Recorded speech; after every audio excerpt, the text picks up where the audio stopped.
diretoria, né? Nossos líderes, me estendeu o convite para trazer a mensagem do Senhor para nossos corações nessa tarde. Sem muitas delongas, não vamos ler a palavra do Senhor que se encontra em 1 Reis 17. Uma palavra conhecida, mas é uma palavra que o Senhor colocou no meu coração. Amém, glória a Deus. Passei a semana pedindo uma palavra do Senhor. Eu digo, Senhor, vai chegar o dia que o Senhor vai me dar, conforme já tarde Ele me deu. Oh, Deus, aleluia. Aleluia, Jesus. A palavra do Senhor que se encontra em 1 Reis 17 vai nos contar assim, a partir do 8. Então veio a ele a palavra do Senhor dizendo: levanta-te e vai a Sarepta, que é de Sidom, e habita ali, eis que eu ordenei ali uma mulher viúva que te sustente. Então ele se levantou e se foi a Sarepta, e chegando à porta da cidade, eis que estava ali uma mulher viúva apanhando lenha, e ele o chamou e lhe disse: traze-me, peço-te, numa vasilha um pouco de água que beba. E indo ela a buscar, ele a chamou e lhe disse: traze-me agora também um bocado de pão na tua mão. E a palavra do Senhor vai nos dizer, no versículo 13, que Elias lhe disse: não temas, vai e faze conforme a tua palavra, porém faze-me disso primeiro para mim. Repita comigo: primeiro para mim. Primeiro para mim. Glória a Deus. Guarde bem essa palavra aí. Primeiro para mim. Aleluia. Um bolo pequeno traze-o para fora, depois para ti e o seu filho. Porque assim diz o Senhor, Deus de Israel: a farinha da panela não se acabará e o azeite da botija não faltará, até ao dia em que o Senhor der chuva sobre a terra. Aleluia. E depois dessas coisas sucedeu que adoeceu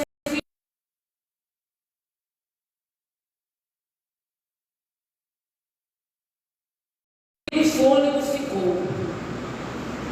E clamou ao Senhor e disse: ó Senhor meu Deus, também até a esta viúva com quem eu moro afligiste, matando-lhe o seu filho. Clamou ao Senhor e disse: ó Senhor meu Deus, rogo-te que torne a alma deste menino a entrar nele. Amém? Oh, Deus, Podeis aceitar. Uma palavra muito conhecida da nossa igreja, de nossos dias, a qual o Senhor colocou no meu coração. Elias, até aqui nesse momento, que foi o profeta, até nesse momento ninguém tinha ouvido falar de Elias. Mas como o Senhor já falou nessa tarde, Elias foi escolhido em um momento a qual a idolatria tomava conta naquele lugar, através do rei Acabe ali. O rei Acabe levantou um templo para Baal, e já cheirava mal as narinas do Senhor, a idolatria, o pecado, ali a ponto de o Senhor pegar alguém que estava no anonimato e levantou para aquele momento com uma palavra de juízo, dizendo que não iria chover naquela terra durante 3 anos, e não ia haver terra e nem orvalho, chuva e nem orvalho naquela terra. E orvalho se tinha todos os dias, mas a chuva era de vez em quando. Mas naquele contexto, após ele profetizar uma palavra de juízo, o rei tornou-se perseguidor de Elias, e o céu fechou, não teve chuva para aquele momento, não teve chuva conforme a palavra dele naquele lugar, a qual uma ordenança. Quando o Senhor Jesus ele resolve trazer alguém do anonimato, é bom que esteja na brecha. E nessa tarde, quem sabe o Senhor está procurando alguém que esteja na brecha do anonimato para trazer a evidência nessa tarde, para ser boca de Deus. Aleluia. Quem sabe ele está à procura nessa tarde. Quantos aqui quer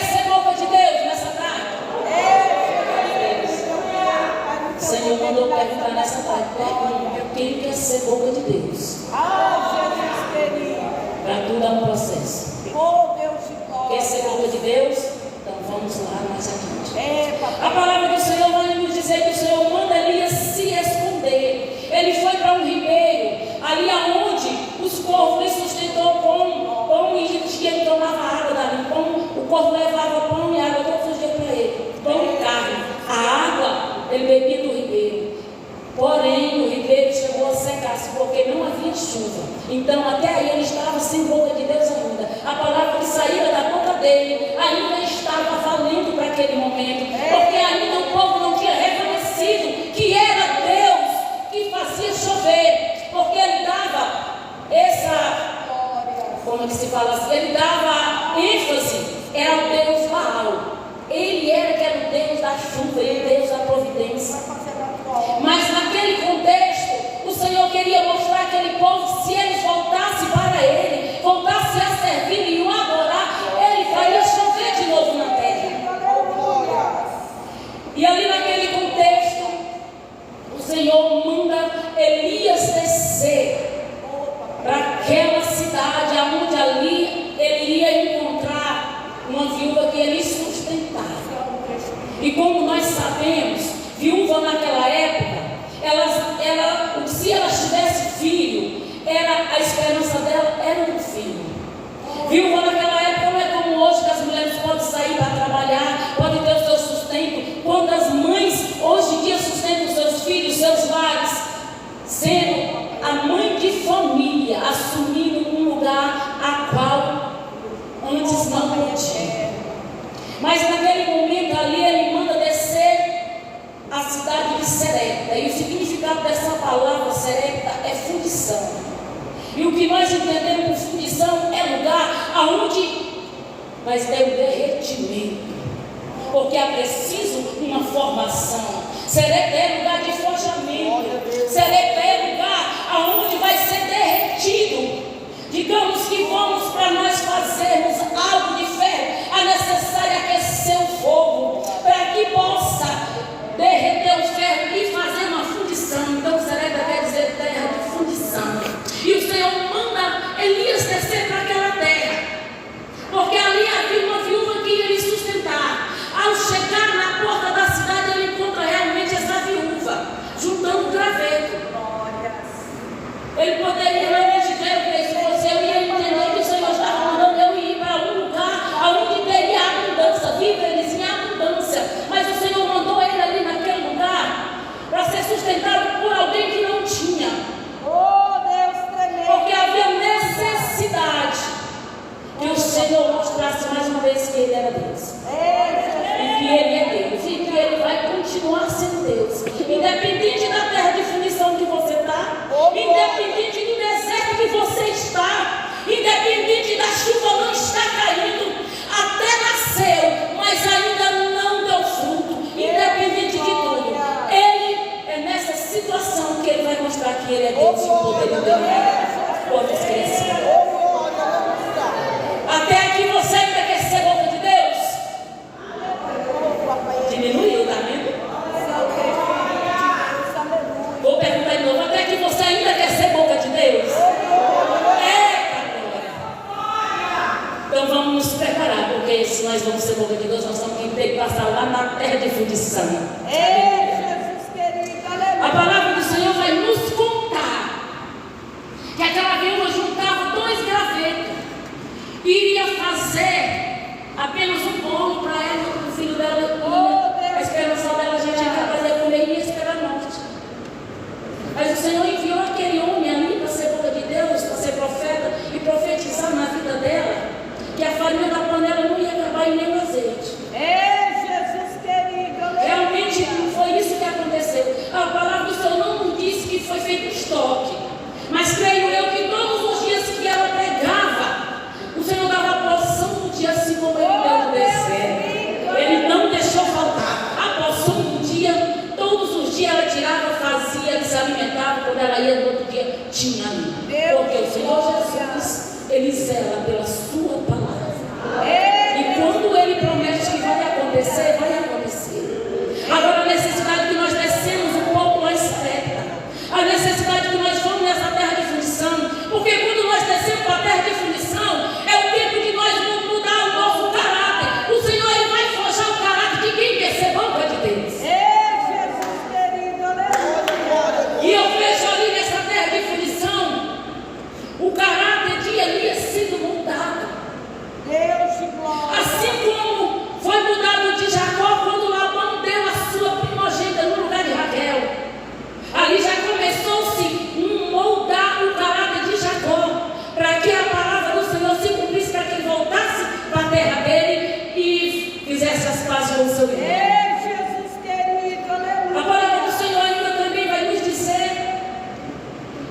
que entre o espaço da farinha ser multiplicada e o azeite, né, houve um espaço. A Bíblia não me contou quanto tempo se passou, mas ela vai dizer que se passaram-se os tempos. O filho dessa viúva veio enfermar. A enfermidade foi tão tremenda que ele chegou a morrer. E aqui o Senhor me falou nesse momento aqui, e nesse intervalo, sabe o que tinha chegado na casa deles? O comodismo. Porque estava tendo pão, estava tendo água. Então ele estava cômodo naquela situação. Aquele milagre que outra hora era extraordinário, tinha virado algo costumeiro. É, Jesus querido, aleluia. E nós, seres humanos, nós temos a mente curta. O Senhor realiza prodígio, maravilha. Quantos livramentos o Senhor já deu para as nossas vidas? E logo que Ele deu o livramento, nós contamos com aquela graça, com aquela glória, achando extraordinário. Depois o Senhor nos livra todos os dias e nós achamos que é uma coisa costumeira. Nós abrimos os olhos, nós andarmos, nós conseguimos colocar uma sandália no pé. É coisa costumeira. A palavra do Senhor vai nos dizer que após tudo isso, houve-se necessário o filho daquela viúva morrer, para que todos saíssem do comodismo, para que todos reconhecessem que é só Deus que faz, é só Deus que opera, é Deus que faz o impossível, porque enquanto estava favorável a situação, estava todo mundo acomodado. Creio eu que quando eu, ser humano, a minha mente, quando eu estou acomodada, está tudo bem, eu busco menos. Tem gente que até para de buscar o Senhor, nos esquecendo que nós somos dependentes dEle. Aleluia. Até aqui está tudo bem? Quem quer ser boca de Deus? Aleluia. Aleluia, Jesus. Graças a Deus que aqui tem boca de Deus. E a palavra do Senhor vai nos dizer ainda que o ser humano, ele esquece da gratidão nesse intervalo, até o filho dessa mulher enferma. Eu fiquei, Senhor, mas o que aconteceu nesse intervalo? Aí o Senhor me falou no meu coração, comodismo. A necessidade, se faz necessário, o Senhor nos tirar da nossa zona de conforto. Quem sabe Ele não vai apertar um pouco, Ele vai causar a situação para que nós saímos da zona de conforto.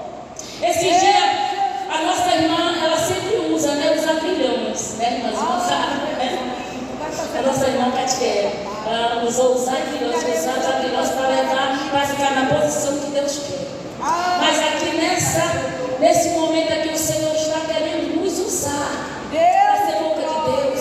E vai ser necessário eu e você passar lá na cidade de fundição. Vai ser preciso nós passar em um período onde não vai chover. Vai ser necessário nós passar nesse ribeiro que tem tanta água e de repente vai acabar. Oh, Deus de glória. Vai ser necessário nós passarmos lá na casa da viúva. É tão bom quando nós sustentamos alguém. Mas o ser humano orgulhoso, quando chega a vez dele ser sustentado, aí é moldação de caráter. Oh, Jesus, Pai glorioso. Aleluia. Eu vou pôr uma vírgula aqui, porque o Senhor primeiro Ele falou comigo quando Ele falou a respeito de nós sustentar alguém, abençoar alguém, e nós nos colocar no lugar da pessoa que foi abençoada. Uma certa vez, eu fui com a minha mãe fazer umas compras no mercado. Na época ela tinha recebido não sei como que é o nome, mas é que ela tinha recebido um dinheiro lá em um cartão. E nós fomos para o mercado. Fomos lá, compramos algumas coisas e nós falamos, não, no final de semana a gente vem e pega o resto. Tá. Irmão, quando nós chegamos lá, passamos a compra dela, que passou o cartão, cadê? Abriu o aplicativo, o dinheiro estava lá, mas o cartão não passava, estava sem saldo. E eu abri o aplicativo e mostrava para a mulher. Aí eu digo, Jesus, amado, misericórdia, Jesus. Só que a minha mãe tinha orado e pedido para o Senhor multiplicar. E ela não tinha falado nada. Glórias. Pediu para o Senhor multiplicar, porque isso que tinha lá que era pouco, na época ela não tinha, ela não é aposentada, ela tem apenas o auxílio de idoso. Oh, Deus. Na época ela não tinha. E desde quando o Senhor me chamou para Sinop, lá em casa eu fui a mãe de família. Fui a mãe de família, louva a Deus, porque até aqui o Senhor tem me sustentado. Aleluia. E aí mais pra cima, aquelas compras dela ali, meu Deus do céu, e o pessoal aqui atrás, aquela filha enorme, e passa, não passa, e a gente já fica com vergonha, a gente fica, já começa um suador. E aí foi eu vendo, aí a mamãe, sempre eu digo, mamãe, agora passou as coisas, ela vai sentar. Eu digo, mas você tem aí, eu disse assim, mamãe do céu, vem cá. Mamãe, essa barra não está passando agora. Aí o senhor lá atrás disse assim, quanto que é as coisas? Quanto que é a compra aí? Aí a moça falou, vale X. Eu digo, aí ele disse assim, eu posso pagar? Meu Deus do céu. Naquela hora eu queria entrar assim, porque eu sempre tive no lugar dele. E naquele momento eu digo, meu Deus. E na hora eu disse assim, Senhor, está moldando meu caráter. É moldação de caráter. Aí eu falei, mamãe, o outro quer pagar a sua conta, se sorrindo. Mas tipo assim, não sei, sem entender. E aí ele disse, ai, da vozinha, pois vai passar, vai ter mais coisa para passar de não, era só essas daqui. Passou e ele pagou. E nunca mais foi ser usado aquele cartão, porque não sei, sumiu aquele dinheiro. Ela disse, minha filha, orei para Jesus multiplicar, mas não era dessa situação. De mamãe é moldação de caráter. É moldação de caráter. Deus de glória. Porque o ser humano ele é orgulhoso quando ele tem para dar uma coisa, agora quando ele não tem que ele está precisando e alguém vem dar para ele, irmão. Ele se sente muito pequeno, né? A pessoa tem um pouco dele e ele vai dividir com quem você já teve muito. É moldação de caráter. E quando isso acontecer na sua vida, não fique triste. É porque o Senhor está moldando o teu caráter para algo maior. É moldação de caráter. É levantar e obedecer e ir. Fazer a vontade dele é para algo maior. Quantos ainda quer ser a obra de Deus? Eita, maravilha, aleluia. A palavra do Senhor vai nos dizer aqui que logo após essas coisas, né, todos os milagres. Aí a palavra do Senhor me fez assim entender. E foi até ali naquele momento, aquela mulher ela já não estava crendo que ela era milagre, que era uma coisa muito Jesus, mas como o Senhor precisava, glória a Deus, trazer mais uma vez que Ele é Deus, e todo o poder, Ele é o dono da vida. Ele é aquele que há o que clamar. Deus, Estando na posição, não tem como nós clamarmos a Ele e Ele não nos ouvir. Ele pode até não atender naquele momento que eu e você queremos, mas Ele ouviu. Está ficando em depósito. Deus de glória. Ali naquele momento, aquela mulher, creio eu que naquele momento ali, que ela estava num lugar confortável, juntamente com o profeta, estava tudo bem. Ela já não reconhecia o poderio de Deus na vida deles naquele momento. Aí o filho dela chegou a enfermar, adoeceu, chegou a morrer. E ela vai e acusa o homem de Deus. Naquele momento ali ele deixou de ser o boca de Deus. Mas aí Elias vai e se culpa. A mulher culpou Elias. O Senhor até aquela viagem. Mas, como nós sabemos, aqui a palavra do Senhor nos diz assim. E ele lhe disse, dá-me o teu filho. E ele o tomou do seu regaço e o levou para cima ao quarto, onde ele mesmo habitava, e o deitou em sua cama. E clamou ao Senhor e disse. Ele clamou ao Senhor. Eu até frisei essa palavra clamou, porque aqui nesse ele fez a oração da irmã Luciana e a irmã Ana Faquini estavam fazendo no microfone. Ele estava clamando ao Deus, clamando, se derramando para que ele realizasse mais uma vez assim um milagre. Até aqui então, ninguém tinha ouvido falar que alguém ressuscitara. Você não vai achar que antes daqui alguém tinha ressuscitado. E era um milagre inesperado, mas pelos olhos da fé, ele clamou. Aleluia, Jesus. E quando eu e você clamamos, nós cremos. Nós temos que clamar, crer e esperar, porque o milagre vai acontecer. E após ele clamou outra vez e disse: ó Senhor meu Deus, rogo-te que torne a alma deste menino a entrar nele. E o Senhor ouviu a voz de Elias, e a alma do menino tornou a entrar nele e reviveu. Aleluia. A palavra do Senhor nos diz que ele reviveu. Papai eterno. Eu não sei qual é o contexto que você se encontra ou alguém se encontra, mas nessa tarde a palavra do Senhor está nos dizendo que ele vai reviver. Ele vai reviver. A situação vai reviver. O milagre vai ser notório, porque é ele que fala através da sua palavra. Não importa quanto tempo você está na cidade de fundição, mas vai acontecer.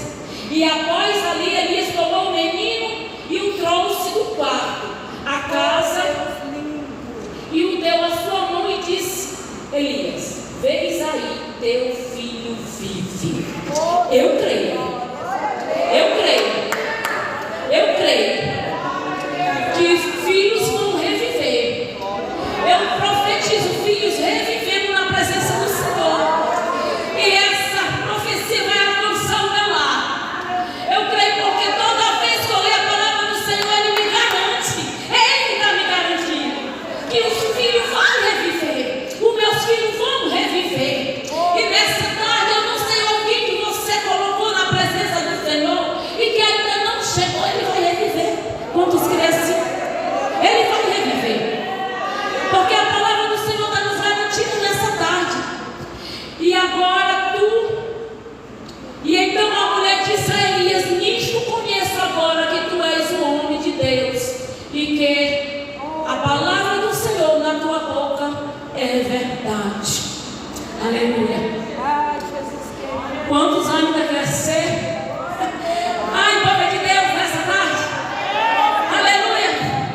Glória a Deus.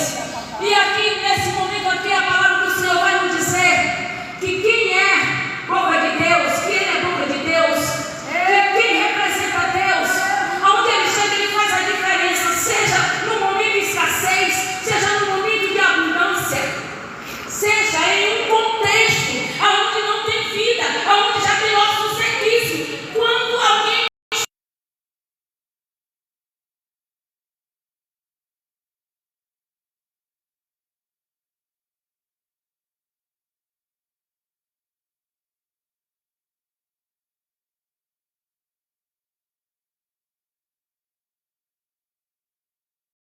sabe que o Senhor marcou um encontro para nos dar renovo de alma e para dar vida, vida em abundância. Ainda que o inimigo tenha tentado soprar na tua mente que você vai morrer, que você não vai conseguir e que isso não é para você. Mas como que é para mim se ninguém me conhece? Mas nós temos um Deus que ele é especialista em trazer o anonimato para a evidência. E nesta tarde o Senhor quer trazer o teu milagre, a evidência. Todos vão ver o milagre. Quando você sair dessa terra de fundição, tenha certeza que o milagre ele te acompanha.